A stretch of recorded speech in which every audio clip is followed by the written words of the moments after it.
Então, nosso curso, eu tenho que dizer, de certa forma, né, que ele é apoiado pelo edital. Tem alguém que está dando eco aí, viu, gente? No edital de cultura emergencial de Aldir Blanc, pela Secretaria de Cultura, e apoiada aqui por Limoeiro do Norte, no edital de linguagens artísticas, né? Tem a realização do IFCE, do curso de pós-graduação, e o grupo Crise está aqui conosco. Bom, vamos para frente. A gente vem falando de atuação para a cena cômica, ou para a sua atuação cômica. Essa atuação cômica, embora a minha referência de alguns seja o teatro, não necessariamente a atuação vai estar só no teatro, pode estar no cinema, pode estar na televisão e em outros mecanismos, né? Na internet, como a gente está falando agora. E esse curso, ele é panorâmico. O que é que eu digo que é panorâmico? A gente faz uma visão geral de diversos assuntos, cada tópico, cada dia desse que eu dou uma aula, dava para dar um curso completo. Eu já dei um curso só chamado Faces do Riso, onde eu ampliava e aprofundava um pouco mais. E nas fases do riso, que foi o primeiro dia, a gente viu que o riso é uma questão física. O riso é uma consequência física de algo, de uma determinada emoção, que pode ser diversas formas, mas para a gente interessa de um objeto que é cômico, engraçado, né? E que esse objeto engraçado, ele tem que ter humor.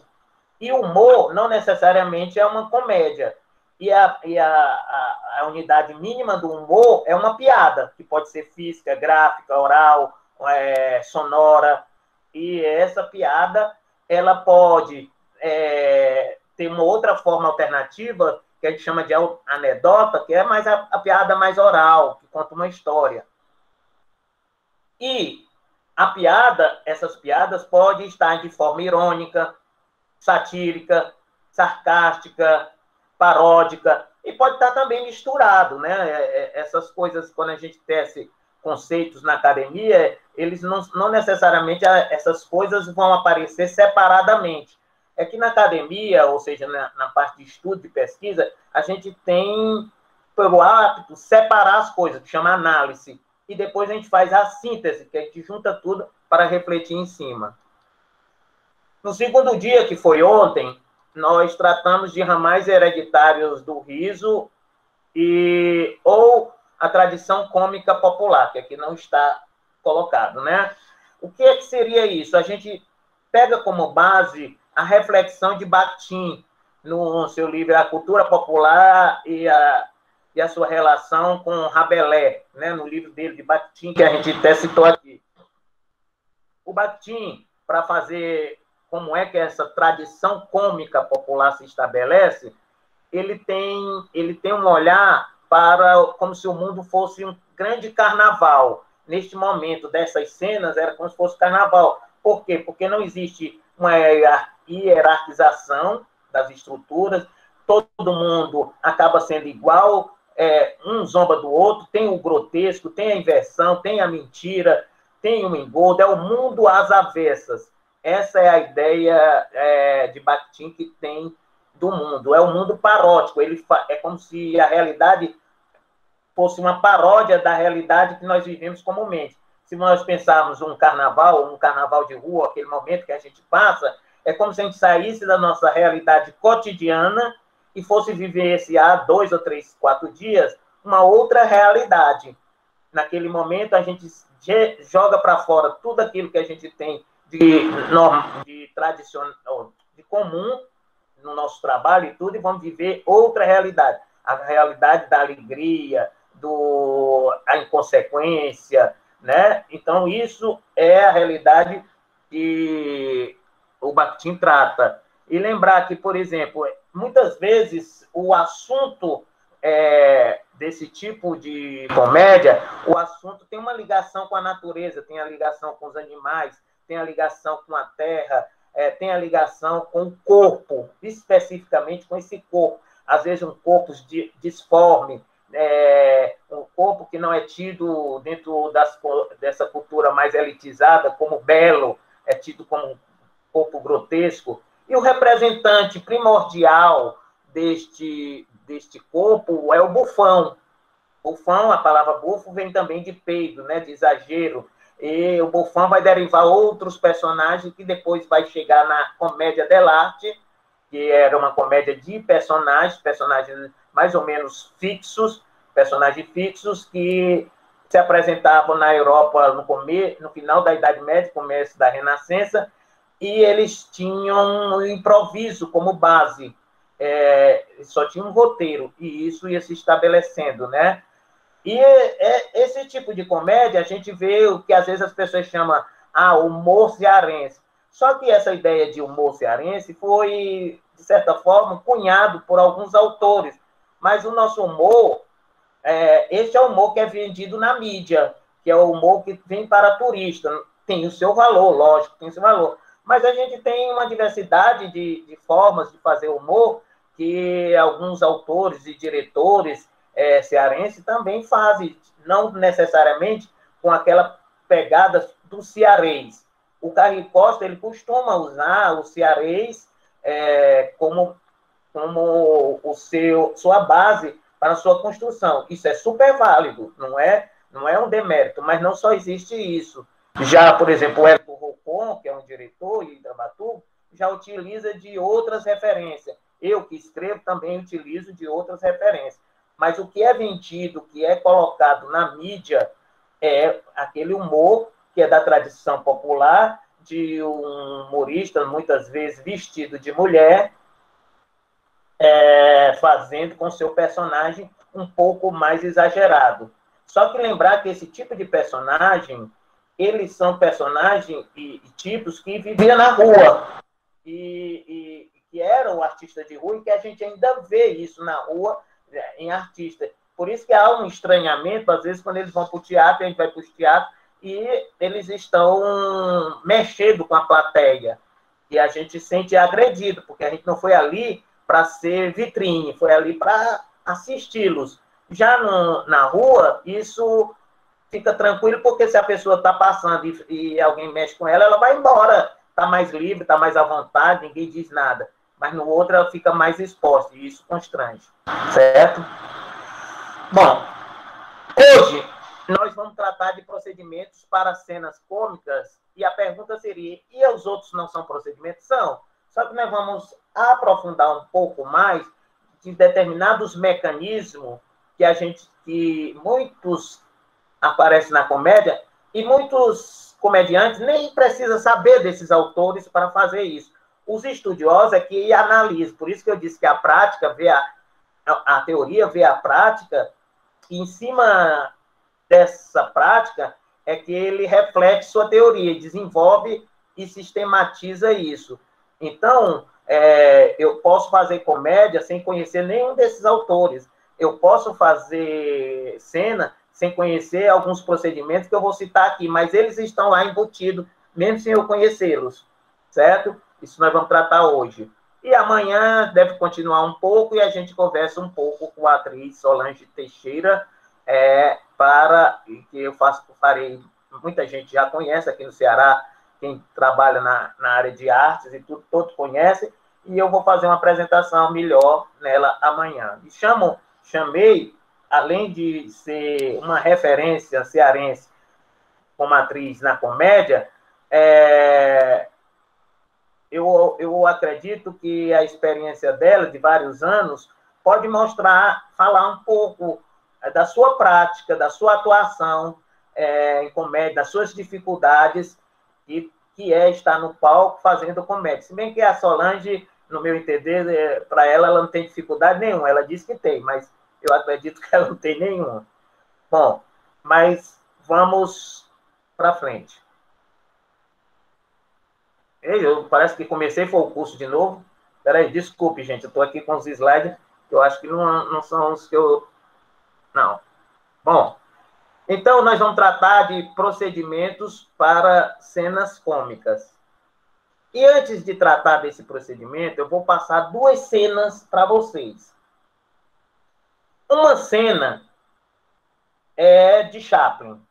Eu vou usar muito essas referências, até não é porque elas são as únicas, não.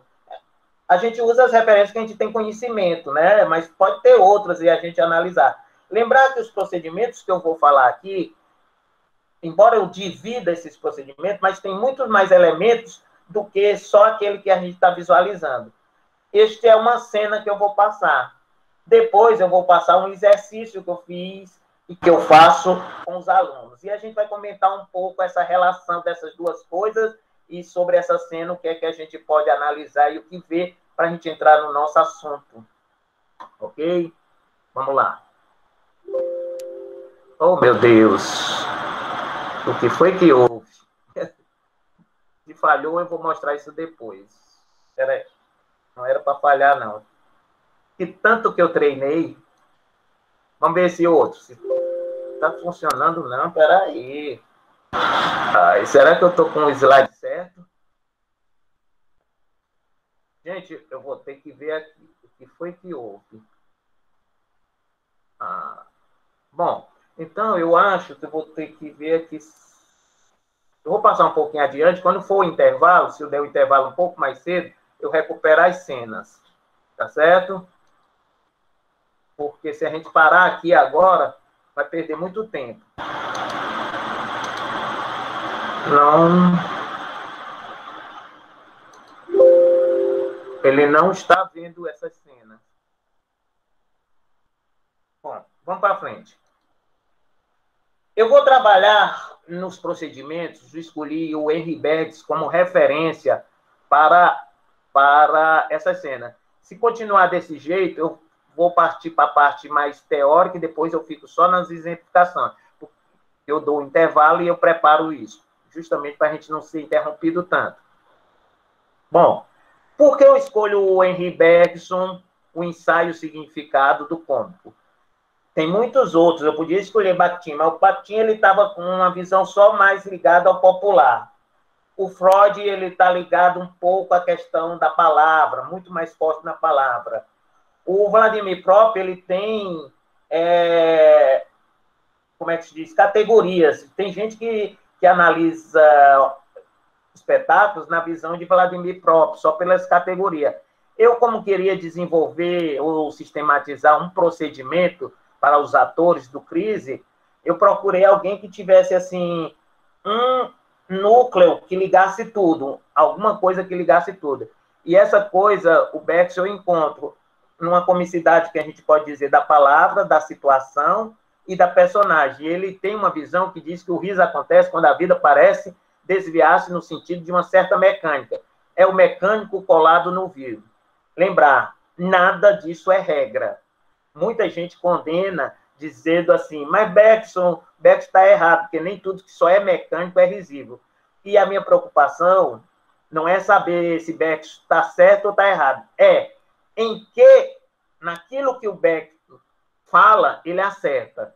Não estou preocupado naquilo que ele erra. Então, é nos procedimentos da mecânica colada no vivo que a gente desenvolve no grupo Crise, mas a gente vai ver que algum desses procedimentos acontece naturalmente em alguns outros espetáculos, né? O Bergson, ele tem uma visão de que a cena cômica ela é como se fosse um brinquedo. E ele caracteriza 3 tipos de brinquedo. Eu vou ver se eu consigo, nessa fase, mostrar os exemplos, mas primeiro eu vou falar cada um deles. Ele vê uma cena cômica como se fosse um boneco de molo. Tem cenas cômicas que parece que é boneco de molo, que são situações que parecem... O que é o boneco de molo? A imagem do boneco de mola, a gente vai comprimindo, depois solta ela de uma vez. É como se fosse uma situação que alguém está sob pressão, ou vai e volta, e é solto. Depois eu vou ver se tem exemplo que eu posso ver nessa perspectiva. Outro tipo de brinquedo dele é a marionete. O que é a marionete? Por exemplo, situações em que alguém está fazendo a pessoa de bobo e ela nem está sabendo. É como se ela está sendo uma marionete. Outra, quando está sendo guiado por alguma coisa, com a ideia de ser conduzido de alguma coisa. Então, pode ter uma cena que pareça uma marionete. Isso na visão de Bergson, que é um mecanismo. certo? E uma terceira, uma terceira é a bola de neve. O que é a bola de neve? Se a gente pensar em mais da bola de neve, é algo que começa pequeno e vai aumentando, aumentando, aumentando até estourar. Então, essa situação de algo que começa pequeno e vai crescendo, crescendo, o Bergson diz que é uma situação de bola de neve. Mas lembrar que essas 3 características de brinquedo que ele fala, não necessariamente elas podem vir separadas. Às vezes pode ter uma marionete com bola de neve, uma bola de neve com marionete, e assim por vai. Eu vou ver se eu trago alguns exemplos. Bom, mas o que é que acontece na bola de neve ou na marionete? Existem repetições. Um bordão, por exemplo, é uma repetição. Pode ser um bordão que vai crescendo, crescendo, crescendo, aí ele é uma bola de neve com repetição. Então, na comédia, muitas coisas têm repetições, são mecanismos que usam repetição. Outra, a inversão.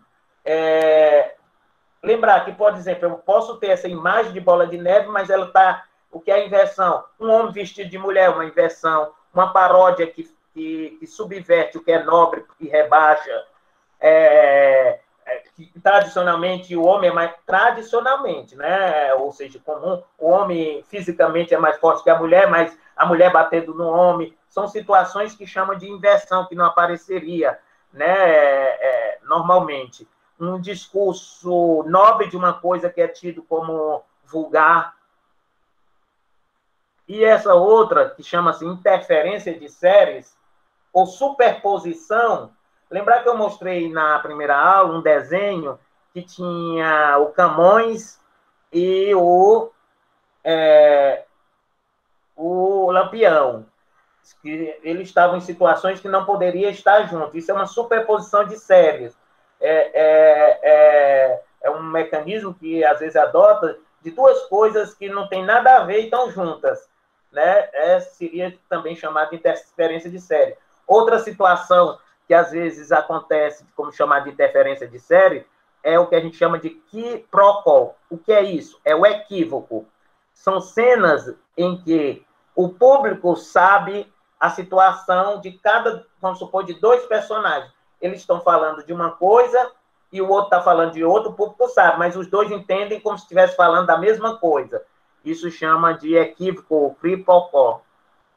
Bom, vamos ver se essa cena eu consigo puxar aqui, né? Perceber essa ideia de boneco, de mola, mas tem repetição também aí. Você vê que tem uma repetição e tem boneco de mola. Ou não dá para perceber? Algum comentário do que a gente vem falando ou alguma dúvida? Tudo muito claro. Passo para frente, né? Se vocês tiverem, disserem, não, pode mandar pelo chat, tá tudo ok. Pelo menos para a gente sentir que tem alguém vivo aí. Tá bom? Então, boneco de mola, por quê? Você vê que nessa cena ele está passando o dinheiro e está voltando. É como se fosse uma mola. Vai e volta, empurra, volta, até que ela termina, ela fecha com a afirmação mais forte do padre. O que é que acontece? É como se houvesse uma compressão e uma distensão, uma compressão e distensão. Mas dentro dessa cena tem repetição. Você vê que eles sempre estão, mas essa repetição ela vai também se modificando. Marionete. Essa cena de marionete, vamos ver o que é que caracteriza. É uma cena de Chaplin, tá certo? Bom, e onde é que está a marionete aí? A marionete está na música. A música, ela não só dá a atmosfera, ela guia a cena. A cena é guiada pela música. E o personagem de Chaplin está guiado pela música e o ritmo dele e a ação é como se fosse uma coreografia. Então, ela tem uma situação de marionete. E existe dentro dessa situação típica de marionete, existe também uma repetição. Vocês percebem que existe repetição dentro dela. Lira. Vamos ver uma... Sim. Inclusive, isso daí é muito recorrente também nas animações, né? Tipo Tom e Jerry. Exato. Pica-Pau e tudo mais, tem muito disso também, a música como guia, né? Pois não. Desculpa, Foi o que posso eu falar? coloquei. Os desenhos da Disney, eles acontecem muito, né? O Mickey tocando lá o som. Tá certo. Fale, pode falar, eu falo depois. Então, acho que foi o Walt Disney, quando ele fez Fantasia, né? Que ele colocou a imagem. Você falou. Quem foi que falou? Foi o Foi o Renoir. Renoir. E o Disney ele usou, né?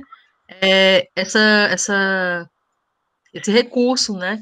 Então, o filme Fantasia, que é a primeira animação, né, que a gente conhece, assim, quando foi colocada a música, ela dá toda uma construção de atmosfera e esse desenvolvimento que é dado nessa... Como é que é o procedimento, Lira? É o de marionete, é isso? Marionete. Isso é na visão de Bergson, né? A visão de Bergson. E na sua, né? Que você que está analisando. Não, mas como eu coloquei para você, eu uso o Bergson como referência, mas outras pessoas podem dizer que era outra coisa, mas para mim, como estudioso e pesquisador, ela é um modelo bergsoniano chamado marionete. E eu utilizo isso, quero dizer isso bem claro, que eu não quero taxar isso, fechar, mas na visão de Bergson, isso seria uma cena de marionete, tá entendendo? É isso que eu quero dizer. E eu uso também isso. O Rodrigo estava falando, ia dizer alguma coisa, Rodrigo? Não? Era justamente isso, né? Corroborar com os colegas que, além de Fantasia, muitos outros desenhos da Disney, onde o Mickey tocava lá o som de uma tempestade, e a música vinha tocando, né? Vinha sendo também o maestro, né? O condutor das ações do furacão, onde levava toda a orquestra para cima. Então, corroborando com o que o pessoal falou. Lira, ontem eu assisti um espetáculo daí, de Fortaleza, do Ceará, da direção da Andréa Pires. Quem puder, assista, eu acho que vai ter novamente.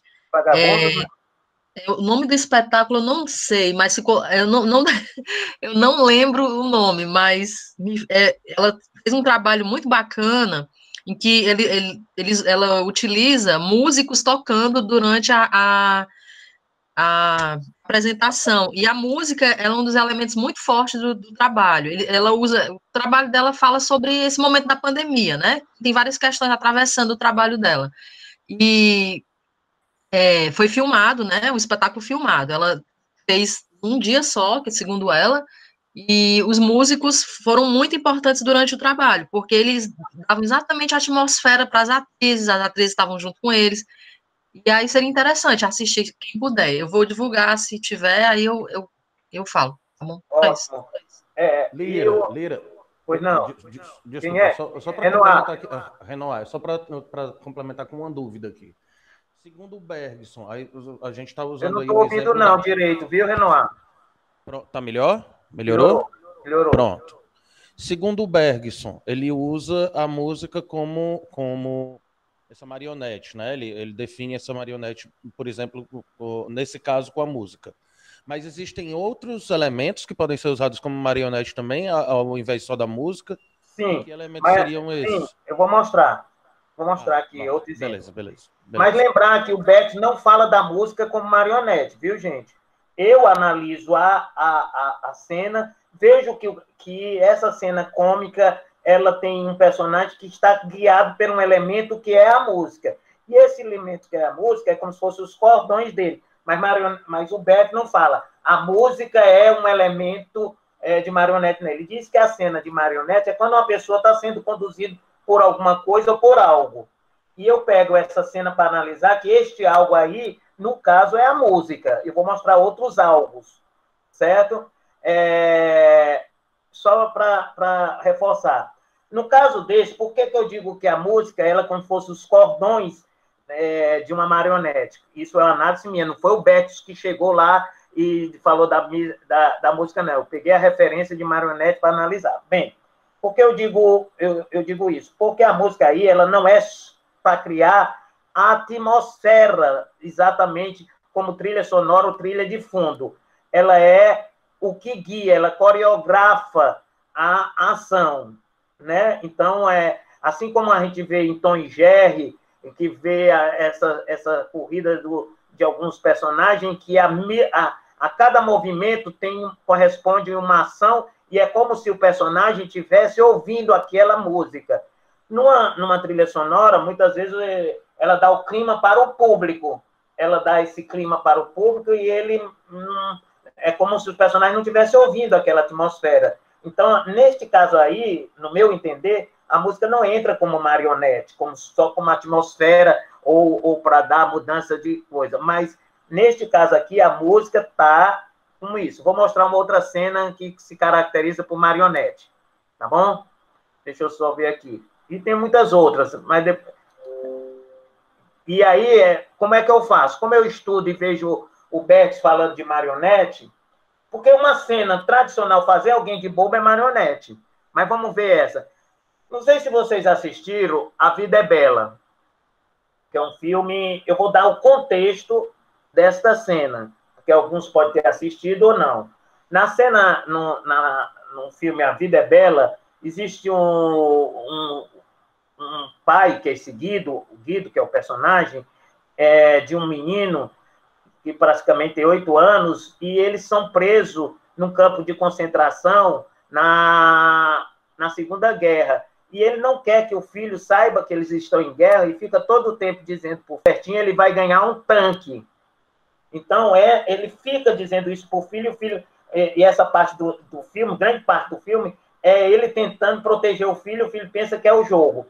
Neste momento que vai acontecer, ele vai entrar uns alemães no campo de concentração, lá onde eles estão, para dar as regras do campo de concentração. Só que o alemão, vou dizer só um trecho, o alemão pergunta quem sabe alemão. E esse Guido não sabe alemão, mas ele quer que o filho pense que aquilo que aquele alemão está falando, ele é italiano, ele não é alemão. Ele foi preso, mas ele é italiano. Ele quer que o filho acredite que aqueles caras estão falando a regra do jogo. Então, vamos dar uma olhada aqui. Bom, deu para perceber aí a marionete? Em que situação, onde é que está a marionete nisso? Vocês conseguem perceber? É o capitão, marionete. Capitão, general, sei lá. O soldado, ele é feito de bobo, né? Isso. E quem é que guia a marionete? Aí não é mais a música. Quem é a dublagem, né? É tipo como se fosse uma dublagem, não é isso? Mas não é a dublagem. A tradução. Tradução falsa. Ele quer que o menino, o que é que ele quer que o menino acredite que ele está dizendo, né? Só que ele é o manipulador. Ele manipula tanto o menino quanto manipula os guardas, porque os guardas pensam que ele está dizendo o que ele está falando. Certo? Estão entendendo o que eu estou falando? Então, ele é o manipulador, aí não é a música mais. É como o Guido, que é o personagem, ele tanto engana os guardas, quanto engana o menino. E os outros não estão entendendo nada, né? E aí o que acontece? Ao mesmo tempo, é feito de marionete o menino e os guardas. Agora tem outras coisas aí. Por exemplo, tem uma inversão. Tem inversão aí. Por que inversão? Alguém pode me dizer?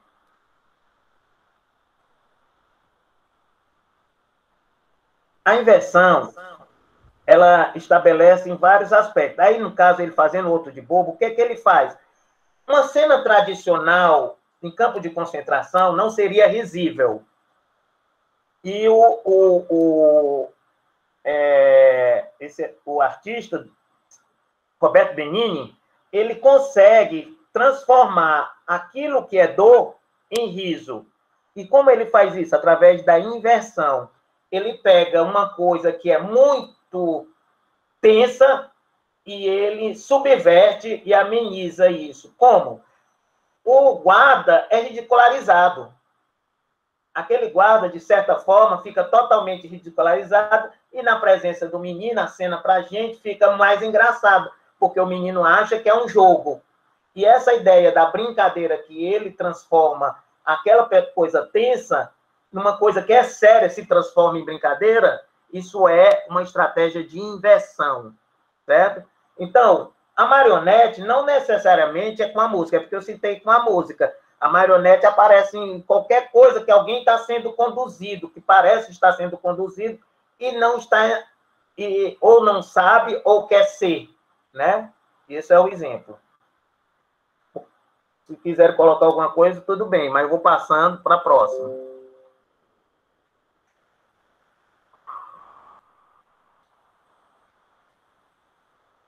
Espera aí, deixa eu botar aqui a imagem.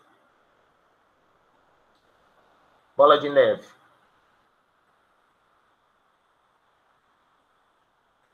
Bom, vou colocar aquele trecho que eu ia colocar de Bola de Neve. Só que aqui tem uma outra coisa, e eu já vou dizer porque para a gente adiantar. Esse trecho aqui é do Santo e a Porca, de Ariano Suassuna.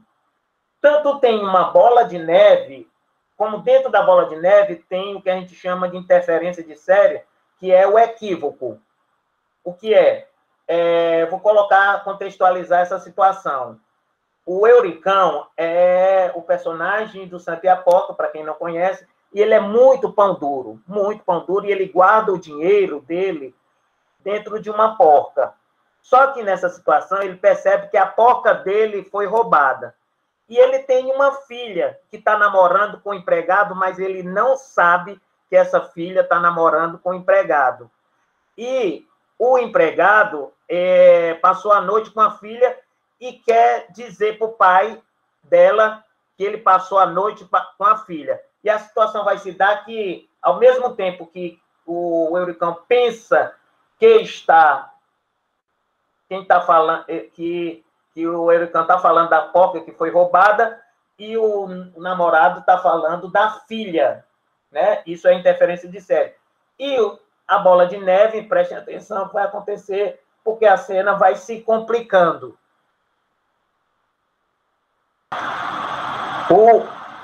É nessa cena aí, você vê que ela vai crescendo e depois se complica e ela se resolve. Mas tem mais coisas aí.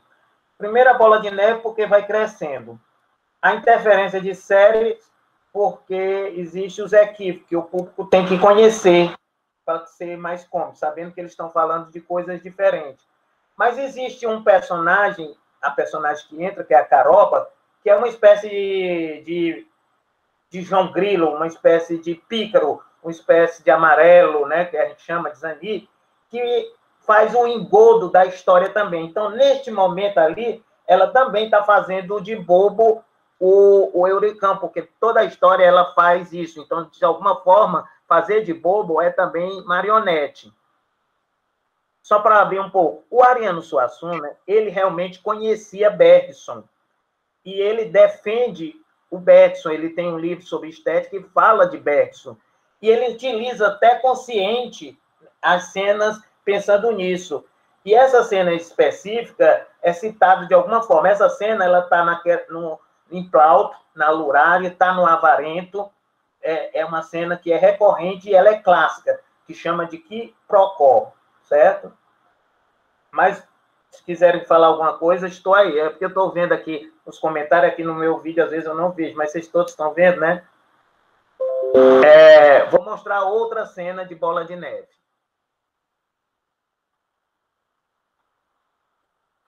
Esta aqui é uma mais moderna, e aí a gente vai ver, é dos Barbicha.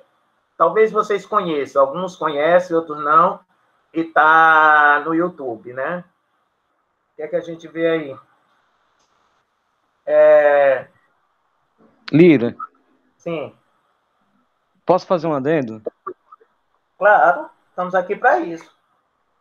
Ótimo. É assim, vendo essas duas cenas e já bebendo um pouco assim do conteúdo do curso, eu sendo novato assim nesse estudo, nessa pesquisa, veio em mim assim a lembrança, a reflexão de uma fala da Fernanda Torres, quando ela fala sobre um personagem dela do Tapas e Beijos, a Fátima, que eu achava muito engraçado, eu amava assistir, e eu achava muito legal porque ela é essa atriz que começou fazendo uma mocinha que era um drama, mocinho e tal, e depois ela migra para o humor. E aí você tinha dado uma fala no início da aula sobre a questão dessa forma sabe, dessa questão, se a pessoa nasce engraçado ou se ela se constitui. E eu vi isso na Fernanda, que ela é uma atriz que se constituiu, ela faz um drama incrivelmente, e ela no humor também muito incrível. E aí foi a fala dela dizer que a Fátima era um personagem dramático, e que a fala da Fátima, a agonia da Fátima, era dramático, que ela não era nem um drama dramalhão, ela era da tragédia. Era como se fosse uma pessoa assim que sempre estava assim no traje cômico. Era a tragédia que trazia comicidade. E aí, enfim, só trouxe essa reflexão porque me veio como referência. E essas duas cenas acho que super afirmou, porque eu vi aí um tremendo drama. E é isso. Obrigado. Certo. Eu vou colocar isso que você... Muito pertinente, Leandro, que é o seguinte.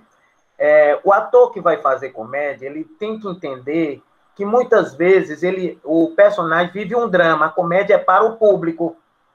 Ele não pode estar como personagem achando aquilo... O personagem não acha engraçado a sua situação. Quem pode achar é o ator que construiu e o público. Então, muitas das situações, elas são dramáticas. Você vai ver em Chaplin, justamente, muitas situações dramáticas. Quando ontem eu mostro ele na corda bamba, ele está vivendo um drama, porque ele está lá no perigo, mas a situação se torna cômica para o público. E o ator tem que entender isso, porque se ele não entender isso, ele acaba, determinadas situações cômicas, ele acaba quebrando, que é justamente fazer a gracinha, entender que o que vai ser risível é a situação, não é ele fazendo a graça, certo? Foi bom você ter colocado isso. Então, nessa cena aí, dá para perceber muita coisa, né? Por exemplo, você tem a repetição dentro dela. Você vai ter o crescente, que é a bola de neve. Começa com 2, depois todo mundo, e no final está todo mundo contaminado com o que ele chama de uma doença chamada imitose. Mas também acontece, de alguma forma interessante, que o público embarca no jogo e ele acaba sendo guiado pelos atores. Então, acaba uma marionete também, de alguma forma, porque eles conseguem, eles já botam um truque que é... Eles já sabem que alguns vão ter uma iniciativa. Se não tiver, eles têm uma fala própria para isso, para fazer com que o público entre na deles. Então, ele fala, no princípio são poucos, aí aumenta. Aí depois está aumentando. E as cenas têm um êxito completo, né? Claro, fora um trabalho de ator muito grande, que é um sincronismo muito bom deles. Ali, você sabe que tem um trabalho rigoroso, não é só chegar e ficar imitando, tem uma sintonia e tudo. Eles vivem uma situação absurda. Lembrar, a situação absurda é para o público, não é para o personagem. Então, para eles, ali, embora eles sintam que estão numa situação, eles não se admiram de duas pessoas tá imitando. Eles apenas sabem que aquilo pode ser uma doença puramente plausível. Mas a gente ri desse absurdo que acontece também na cena. Bom, então vamos retornar. Se tiver qualquer questão. Quando eu comecei essa aula, eu ia mostrar 2 exemplos para falar de mecânico, né? Pode parecer que não tenha mais nem sentido, mas vai porque eu vou mostrar uma cena de Chaplin, vocês podem identificar o que é, ou pensar aí, não tem essa coisa de acertei ou não acertei, porque a gente pode ver outras coisas. E uma outra cena, que foi uma criação no curso de teatro, em que eu faço exercícios com os alunos, né? Nesse caso aqui, a gente vai ter... Vamos ver aqui a cena e depois a gente conversa um pouco o que acontece em cada uma delas. Certo? Vamos ver. A primeira eu vou botar a Chaplin.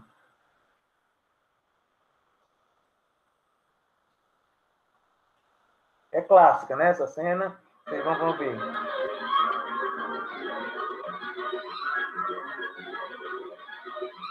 Passar a próxima cena.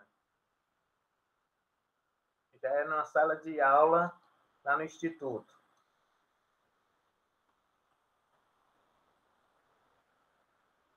Não sei se está falhando. Eu estava falhando, mas não sei se agora vai estar.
Bom, então, quero comentar alguma coisa para que eu não seja tão explícito nas cenas. Guga? Ou está por acaso o microfone ligado? Na primeira cena, vocês estão me ouvindo, então? Agora sim, eu estou. Sim, a gente está te ouvindo. Então, tá certo. Na primeira cena, a gente tem uma bola de neve, certo? Você vê que vai crescendo, que é de Chaplin, vai crescendo, mas vocês percebem que a música é a mesma da segunda cena? Está desligado o meu microfone? Bom, a música é a mesma tá certo. A música é a mesma da outra cena. O que é que acontece? A primeira cena, a música, ela dá atmosfera. Aqui e acolá é que ela vai guiar uma ação física, mas ela é, no geral, atmosfera. Mas você tem uma bola de neve e tem repetições nela, ela vai crescendo. Na segunda, é um tipo de exercício que eu faço com os alunos. Por isso que, por exemplo, uma oficina de jogos para cenas cômicas que a gente faz, tem que demorar um pouco mais.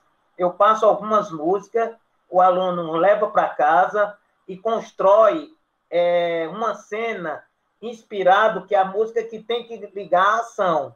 Ou seja, a música é que liga a ação, ela não é só sonoplastia da ação. Então, a música se torna marionete. Então, a Erilana, que é uma atriz, né, já está formada, ela construiu essa cena a partir do que ela ouviu a música. Mas só que nessa situação dela já é marionete. Claro que vai ter o crescente e é marionete nessa situação. Ok? Vou passar aqui para a próxima. Eu vou mostrar alguns exemplos outros de cenas e de outras cenas, e eu gostaria que vocês perdessem a timidez e tentassem analisar à luz do que a gente está vendo. Não vou botar a cena 1, não está funcionando. Não deu tempo de eu corrigir. Vamos pegar aqui essa cena 2.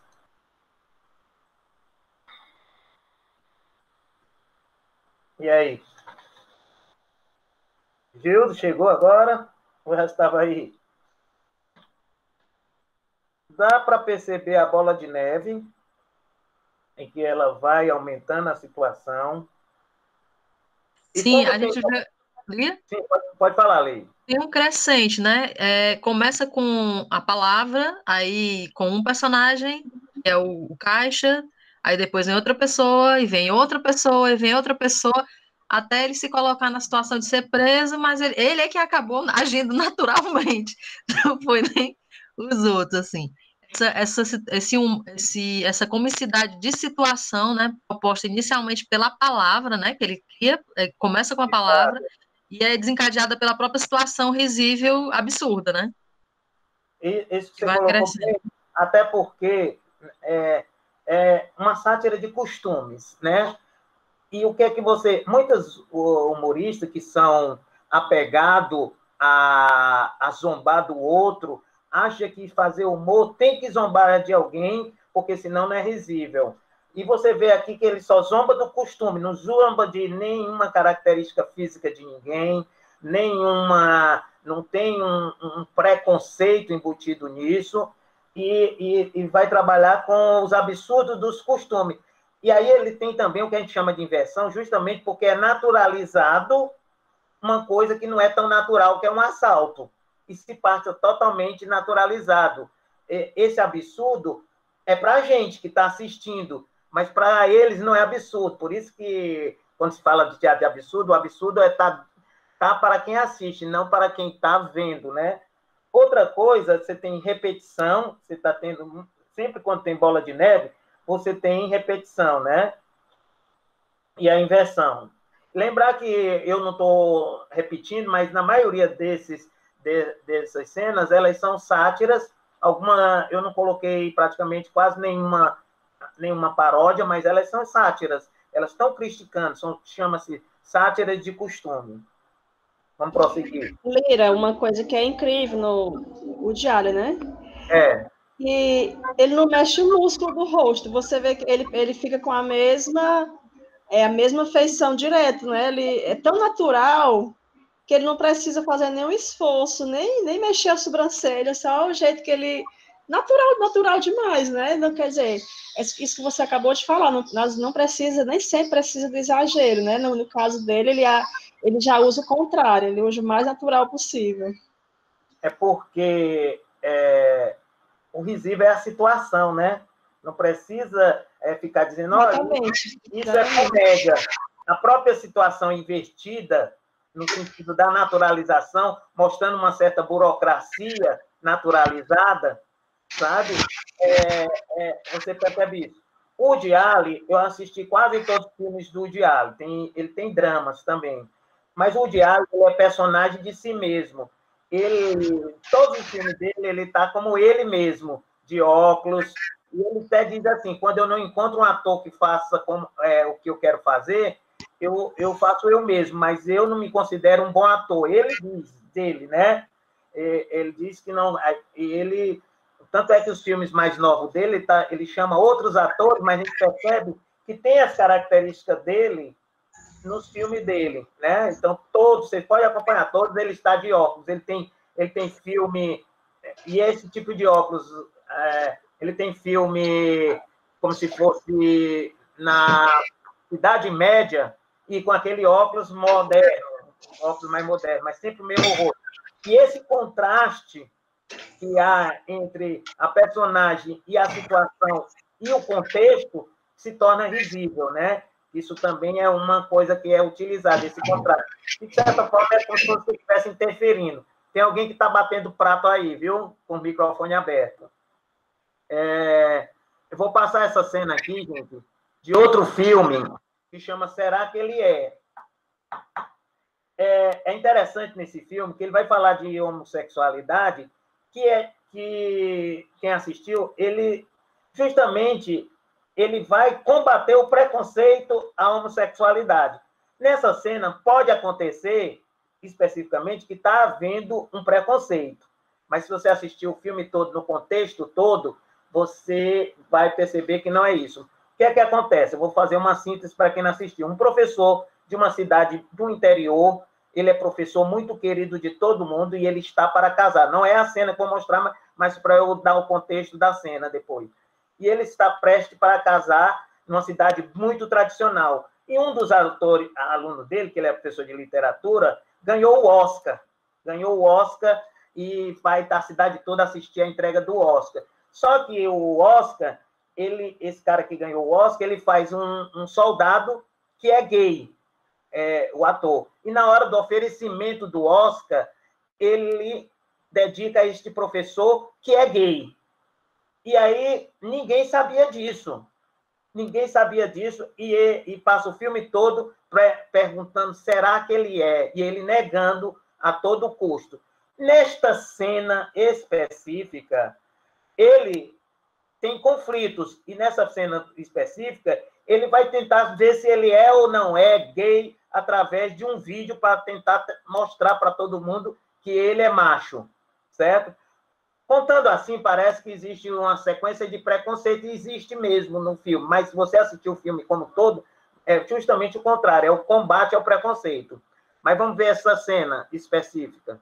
Ela é clássica. Tem gente que monta sketch só com essa cena, em alguns momentos.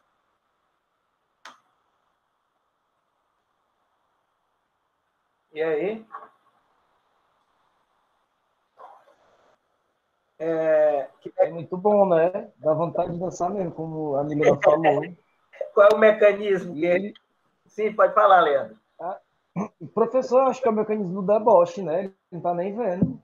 Exatamente. Tá nem aí. Você tem aí uma cena irônica, né? Porque, na realidade, quem escreve, ele quer contar o contrário, de certa forma.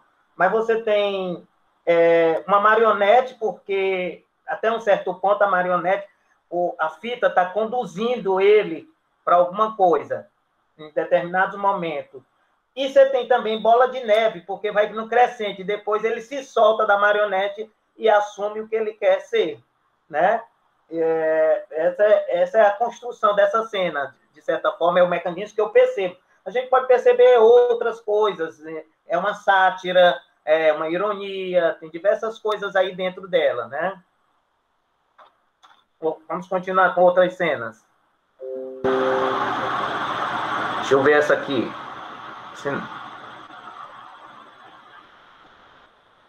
Essa aqui, eu gosto muito de Woody Allen, já mostrei em sequência de Woody Allen, não sei se vou mostrar de novo, não. Eu vou mostrar amanhã, eu vou só entrar no outro assunto, senão não dá certo. Bem, então, em síntese do que a gente está falando aqui, as situações cômicas, a gente vê o Bergs fala de alguns mecanismos, por exemplo, boneco de mola, marionete, bola de neve, e que tem a repetição, por exemplo, a compressão de extensão moral, compressão de dimensão física, efeito surpresa, são formas que às vezes aparecem, né? Eu não vou citar exemplo de cada uma dessas, que é muita coisa. A marionete, você tem também a inversão, muitas vezes. Aquele que se mete sabido, ele é tornado de bobo. No Alto da Compadecida, quase todo o João Grilo faz todo mundo de marionete, né? Ou seja, ele conduz todas as cenas, né? Ele faz o outro de bobo, ele transforma a pessoa em coisa, depende do que se pense. A bola de neve também ela pode vir como inversão, como interferência de série, superposição superposição de situações, quiprocó, isso tem esse resumo, né? Personagens cômicos. Se tiver alguma pergunta agora, que eu vou passar para um pequeno assunto que, basicamente, eu encerro amanhã este assunto, que são personagens cômicos. Lembrar que a cena, só para eu falar, uma cena cômica, ela pode ter 3 elementos e pode ter 2 ou só um, mas, por exemplo, numa cena cômica, sempre você tem alguém ou alguém que faz a cena. A cena não acontece se não tiver uma ação de um ator, ou pode ser até no teatro de boneco, mas tem um agente da ação, né, dessa cena. Então, uma cena, ela tem situação e tem um agente. Às vezes tem fala, às vezes não tem fala, não precisa necessariamente.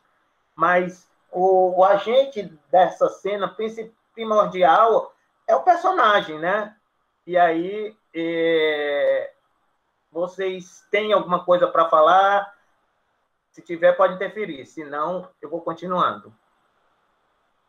Eu vou mostrar 3 personagens que vocês conhecem bastante na construção dos personagens, que é da escolinha do professor Raimundo, clássica, né? Não a nova versão. Não tenho nada contra a nova versão, é só porque eu quero pegar o clássico. Esses 3 personagens que eles são construídos, independente se vocês gostam, se vocês não gostam, eles, no meu entender, têm algo comum neles, né? Ele tem algo comum e tem algo que os diferenciam nesses personagens. Vamos ver aqui. Para concluir, né?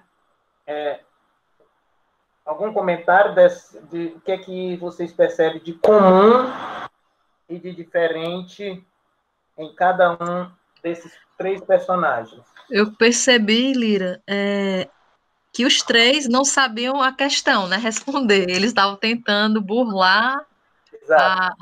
Só que o modo como eles lidam, né? Os perfis aí que eu vi, né? Um é o malandro, né? Que é o primeiro. Porque eu não lembro do nome, eu só lembro do Rolando Lero. Armando Volta. O Rolando Lero é o primeiro, é o segundo, né? Armando Volta. Pronto, o Armando. E o outro é Ademar Vigário, que é o Lúcio Mauro, e o outro é o Cardoso, Rogério Cardoso. Né? Pronto. O do Rogério Cardoso, a gente consegue ver, eu percebi assim mais comicidade nos 2, né? Menos no personagem do pai do menino da Grande Família. Eu percebi ele muito tenso. Eu não sei, é porque eu gosto de personagens malandros, eu acho interessante. O Armando Vigário, que é o Lúcio Mauro. O Lúcio Mauro. Então, assim, eu percebo nos 2 primeiros personagens que há uma tentativa aliás, os 3, né? Há uma tentativa de convencer o professor sobre alguma coisa, enrolando, né? Tentando dar respostas. Mas ele oferece algo para o professor, que é o primeiro. Ele consegue envolver na parte de troca de interesses aí. O segundo veio só na conversa, né? Rolando Lero, né? Eu acho que o nome dele é esse. E o terceiro é o que não consegue convencer porque ele vive o drama, né? Ele tenta convencer, mas ele não chega tanto. Os outros 2, eles têm uma relação de mais aproximação, de tentar persuadir o professor. O que eu percebo é isso, na comicidade, né? Dentro da estrutura e que há de semelhança. Cada um com suas características mais peculiares. Eu gosto muito do malandro, eu acho ele muito cheio de me lembra o carioca, cheio de molejo, sabe? Essa relação de se safar das situações, não mostrar fragilidade, tá sempre alegre, tá sempre de bem com todo mundo, aquela figura mais cordial, né? O brasileiro cordial, digamos assim. Eu vi aí, por aí. Mais alguém? Bom, a gente pode... Porque são os olhares, aqui não é uma receita de bolo, certo? Mas, assim, como a Lei colocou, nos 3, todos os 3 são bajuladores, né? Então, são bajuladores diferentes, mas de certa forma... Quem foi que levantou a bola? Rodrigo? Diga aí, Rodrigo. Eu ia concordar com isso, né? Principalmente o do Lúcio Mauro, ele é um bajulador que ele tenta colocar ele ali... o Raimundo Nonato é o maior de todos, seja lá no que for. O outro começa já dizendo que ele é o senhor da sabedoria, né? O primeiro, que é o Armando Volta. E o último, ele começa falando sobre a sabedoria do professor e tal, essa questão da bajulação mesmo. O primeiro, que é o Rolando Lero, acho que Rolando Lero, é o que dá o presente, né? Bajulando com um presente. É o Armando Volta. Armando Volta. Diz amado mestre e tal. Isso mesmo. Eu ia falar dessa questão da bajulação, né? E só o primeiro se dá bem porque ele dá um presente físico, né? Um tenta engrandecer a vaidade do professor, a sabedoria, o outro depois dizer que ele é o maior de todos, seja lá no que o professor falou. Exatamente. Na construção de personagens cômicos ou tipos, né? Na realidade, eles são tipos. Nos normais, a construção é mais aquele episódio normal é mais pela situação. Nesses são personagens tipos, assim como aparece na Praça Nossa, na Grande Família tem personagens tipos. Então, essa construção, para ela não ser só estereotipada ou seja, só o superficialidade plutônica, tem todo um trabalho de conjunto. Olha o nome, Armando Volta. De certa volta, ele dá aquela volta para... Tem uma coisa a ver. Rolando Lero, que enrola, né? Ademar Vigário, é meio vigarista com a história. A Lei não riu tanto com o Lúcio Mauro, porque o Lúcio Mauro é um dos maiores, né, que já faleceu, dos escadas que existia, assim, o que é escada? É aquele que dá a piada para o outro. Nessa situação aí, o professor Raimundo, dizem que o chicanismo está muito generoso nessa situação, porque ele é a escada de todos os outros. Ele é a parte séria em que os outros vão zombar ou vão escarnecer em cima dele. Ele é aquele personagem da parte séria.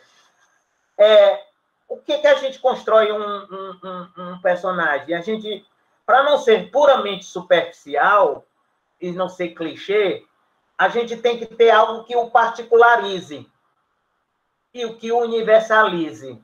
Então, como é que eu posso ter uma coisa que particulariza e universaliza? Por exemplo, a bajulação é uma coisa universal, né? Está em todos os textos. Mas cada um tem um bordão diferente, tem um figurino diferente, tem um modo de se conduzir diferente, tem uma relação do professor diferente. E isso é o que faz a particularização e não fica a estereotipia. Muitas vezes é clássico quando a gente vai, vamos construir um personagem velho, aí a ideia é botar uma bengala, botar uma coisa, até porque nos dias de hoje a ideia de velhice está muito diferente de alguns anos. A gente encontra gente de 80 anos que às vezes parece mais saudável que a gente de 40, né? Então, essa coisa da bengala, do banguelo, de tudo, é uma coisa que não é tão comum. E a gente tem que entender, quando for construir, e se a gente quer que um personagem cômico ele seja universal, procurar aquilo que está em todas as sociedades. Então, muitas vezes, o que está em todas as sociedades para o personagem cômico é o vício. O vício que a gente chama, que é aquilo que a sociedade condena. A sociedade condena a bajulação como um todo. E ela está em todas as camadas sociais, em todas as relações. Só que são bajuladores em que eles têm o particular, tanto na relação do bordão. Bordão é aquelas frases feitas, então tem uma repetição. Por isso que tem uma certa mecanicidade. E isso se repete. Quer falar alguma coisa, Fábia? Você apareceu assim, com desejo? Não, só comentando ali no chat que os três são desdobrões, né? Como a gente fala no Ceará. Exatamente. E o Lúcio Mauro, para mim, Lira, ele tem uma característica parecida com o Diallo. Ele também não se esforça para ser engraçado, né? Ele era engraçado naturalmente dentro da situação. Ele era um mestre, assim, para mim. Aquela escolinha, né? Tinha muitos mestres. Aquele elenco nunca mais será o mesmo.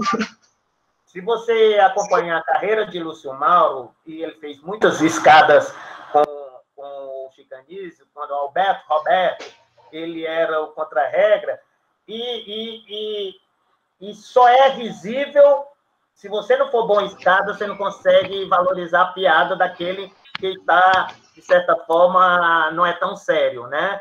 Que a gente encontra na de palhaço. Você encontra o Branco e o Augusto, aquele que é mais sério, é aquele que está...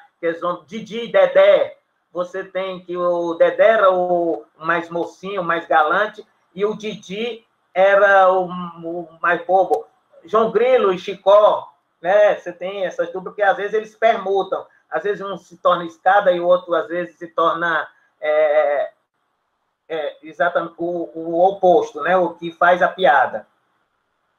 Bom, gente, são 11h56, eu não quero começar um assunto agora para ter que interromper. Estamos começando, ó, personagem cômico, e a gente vai dar... Tá aí, o Rodrigo está falando, Quixote e Sancho Panza, exatamente, é isso mesmo. Então, essa dupla, ela atravessa gerações. Se a gente acompanhar algumas novelas na parte cômica, você sempre tem dois. E um que fala para o outro, precisa falar para o outro que vai planejar. Tem uma dupla de amigos, vocês podem precisar. Então, isso é de uma tradição, vem de uma tradição cômica, certo? E pronto. Amanhã a gente está retornando no mesmo horário, está aqui outro, Gordinho Magro, e por aí vai, né? O Gordo, ele era o mais sério, mas era engraçado, de certa forma, né?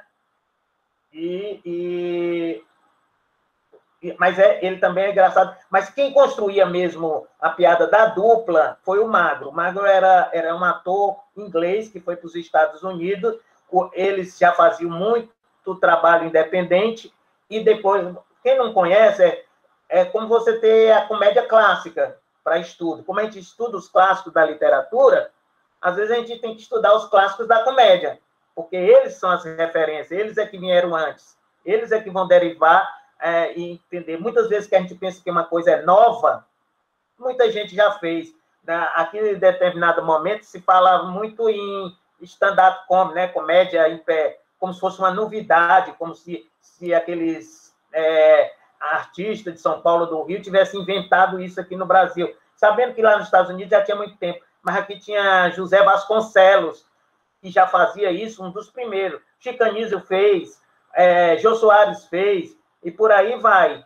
Né? Então, a gente tem que conhecer um pouco os que vieram antes, apesar de gostar ou não, porque eles são referência para as gerações novas e futuras.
Ok?